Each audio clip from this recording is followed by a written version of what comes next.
Hello everyone, আজকে আমি আলোচনা করব বিটিসি এর আমার নেক্সট সেটআপ নিয়ে। আগামী দিনগুলোতে আমি বিটিসিতে কেমন সেটআপ নিচ্ছি সেগুলো আপনাদের সামনে তুলে ধরবো। তো চলুন শুরু করা যাক।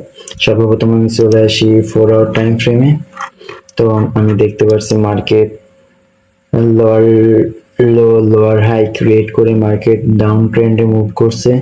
তো প্রিভিয়াস দিনে অর্থাৎ আগের ভিডিওতে আমি আপনাদের দেখাইছিলাম আমি এখানে একটি বিটিসিতে ট্রেড সেটআপ নিয়েছিলাম, যেখানে আমি 1:7 প্লাস রিস্ক টু রিওয়ার্ড নিয়ে ট্রেডটা প্রফিটে বুক করছি। তো এখন আমি আবার আরেকটি সেটআপ আমি দেখতে পাচ্ছি বিটিসিতে। আমি এখানে দেখতে পাচ্ছি একটু মার্কেট এখানে ইমব্যালেন্স আছে, একটি ফেয়ার ভ্যালু গ্যাপ, এটাকে আমি ইমব্যালেন্স হিসেবে চিহ্নিত করি। তো আমি যদি 1 আওয়ারে যাই, তো 1 আওয়ারে আমি দুইটা জোন পাচ্ছি। সর্বপ্রথম আমি দেখি উপরে এখানে একটি অর্ডার ব্লক আছে, এখানে একটি অর্ডার ব্লক আছে এবং এখানে একটি মার্কেটের ফ্ল্যাকচুয়েশন, অর্থাৎ মার্কেট এখানে অনেক বেশি স্ট্রাগল করছে নিচে মুভ করতে। যখন বায়ারদের লিকুইডিটি পাইছে তখন সেলাররা মার্কেট ট্র্যাপ করে মার্কেট নিচে লাগাই দিছে। তো এটি ইনস্টিটিউশনাল মুভ, এত বড় আমাদের মতো রিটেলার ট্রেডারদের দ্বারা এত বড় মুভ সংগঠিত করা সম্ভব না।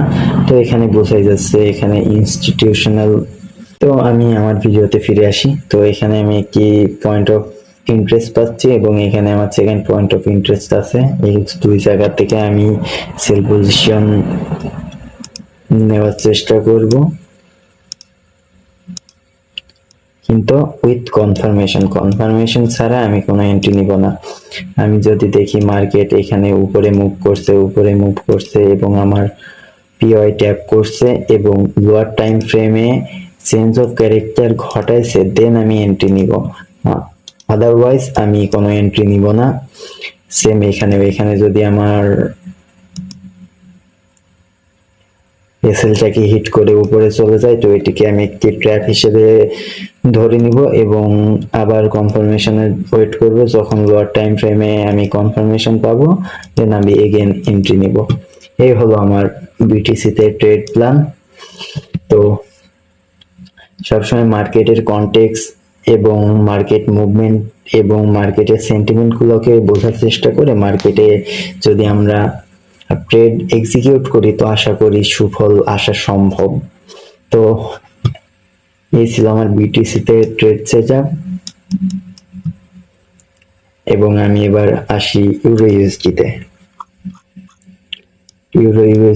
আমি দেখতে পাচ্ছি, আমি সর্বপ্রথম চলে আসি ডেইলি টাইম ফ্রেমে। আমি দেখতে পাচ্ছি এখানে চেঞ্জ অফ ক্যারেক্টার হয়েছে। তো সর্বপ্রথম আমি যদি এখানে এটি আপনাদেরকে আমি আগের ভিডিওতে দেখাইছি, এখানে আমি একটি প্যারালাল চ্যানেল ড্র করব এবং আমি দেখতে পাচ্ছি মার্কেট এই চ্যানেলের ভিতরে মুভ করছে। তো এখানে আমি কনফার্মেশনে পাইছি যে মার্কেট এখন ডাউনে শিফট হয়েছে। এবার টার্গেটেড লিকুইডিটি হবে এই লোটা, এটিকে আমরা টার্গেটেড লিকুইডিটি হিসেবে মার্ক করছি যে মার্কেট ডাউন ট্রেন্ডে এই লিকুইডিটিটা হান্ট করবে। তার ভিতরে এখানে ইন্টারনাল অনেক স্ট্রাকচার মেক করে এখানে অনেকগুলো ম্যানিপুলেশনের চেষ্টা করবে মার্কেট মেকাররা। তো এখন আমি 4 আওয়ার টাইম ফ্রেমে আসি। 4 আওয়ার টাইম ফ্রেমে আমি দেখতে পাচ্ছি এখানে চেঞ্জ অফ ক্যারেক্টার ঘটাইছে। আমি এবার ফিব নিয়ে যদি মার্ক করি, আমি ফিব নিয়ে এখানে মার্ক করছি। তো এই 50% উপরে আমি ডিসকাউন্ট জোন পাচ্ছি। এখানে আমি কোনো এই জোনের ভিতরে আমি কোনো ট্রেড সেটআপের চিন্তা করব। তো ইউরো ইউএসডিতে আমি জোনটা ভালো পাচ্ছি না, তো আমি এখানে ঠিকমতো আমার এন্ট্রিটা নেওয়ার কোনো ওয়ে পাচ্ছি না আমার সিচুয়েশন অনুযায়ী। তো আমি এখন জিবিপিতে যাব। জিবিপিতে আমি দেখতে পাচ্ছি ম্যাসিভ র্যালি হয়েছে, এখানে একটি ব্রেকআউট স্ট্রাকচার ক্রিয়েট করছে, দেন এখানে একটি চোক ক্রিয়েট করছে। তো এখানেও আমি ফিব নিয়ে মার্ক করব। তো আমি চেষ্টা করব এই 50% উপরের জোন থেকে সেল পজিশন নেওয়ার।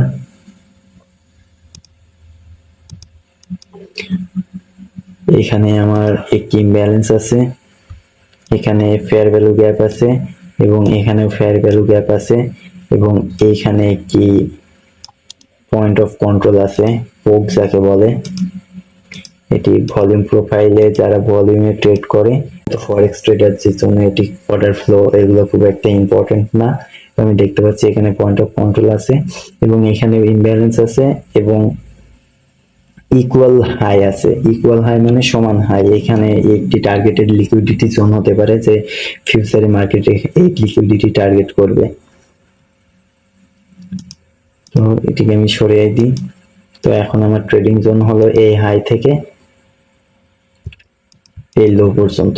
তো মার্কেট ওপেন হওয়ার সাথে সাথে আমি 15 মিনিট টাইম ফ্রেমে একটি অপরচুনিটি পাচ্ছি, সেটি হলো মার্কেট আপনারা দেখতে পাচ্ছেন এখানে লোয়ার টাইম ফ্রেমে 15 মিনিটে বস ক্রিয়েট করছে এবং এখানে একটি চোখ ক্রিয়েট করছে।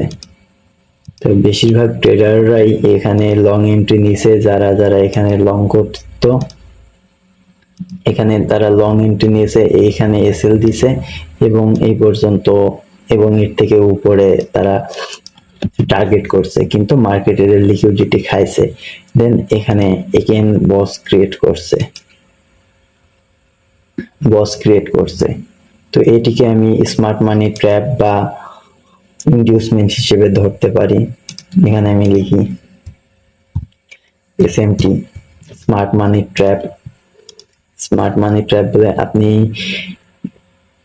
আপনাকে আরেকটি কনসেপ্ট আমি শিখিয়ে দিই, সেটি হলো কোরিলেটেড পেয়ার্স, যেমন GBP USD and euro USD, এর দুইটার ভিতরে একটা কোরিলেশন আছে।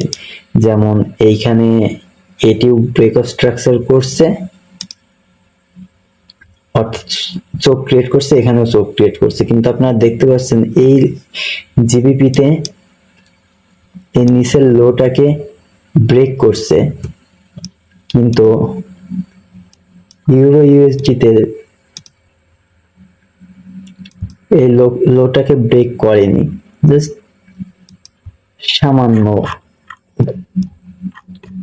সামান্য এখানে একটু লিকুইডেশন হয়েছে। তো এটিকে আমি এসএমটি হিসেবে মার্ক করি। এটি আমার খুব প্রিয় একটি কনসেপ্ট, এসএমটি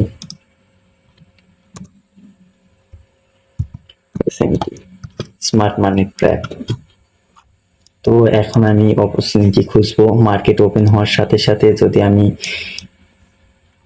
আমার সুযোগে হয়, তো আমি এখান থেকে অ্যাটলিস্ট 50% পর্যন্ত লং পজিশন নিব। অ্যাটলিস্ট এই ইমব্যালেন্স পর্যন্ত তো নেওয়াই যায় 15 মিনিটে। কিন্তু আমার মনে হয় না আমি পজিশনটা নিব, কারণ আমি লোয়ার টাইম ফ্রেমে খুব কম ট্রেড করি এবং মার্কেট ওপেনিং এর দিনে এমন একটি ট্রেড আমি নিতে চাচ্ছি না। কিন্তু ইট ওয়াজ রিয়েলি গুড সেটআপ। আসলে এটি ভালো একটি সেটআপ, কিন্তু আমি আমার রুলস এর অনুযায়ী চলি।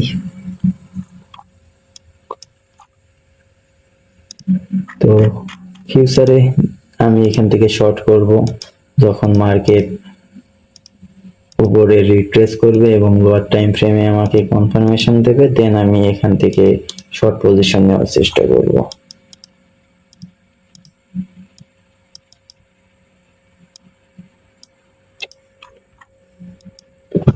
তো এই ছিল আমার ইউরো ইউএসডি, জিবিপি ইউএসডি এবং বিটিসিতে আপকামিং দিনগুলোতে ট্রেড প্ল্যান। তো দেখা হবে নতুন কোনো ভিডিওতে। Till then, good by.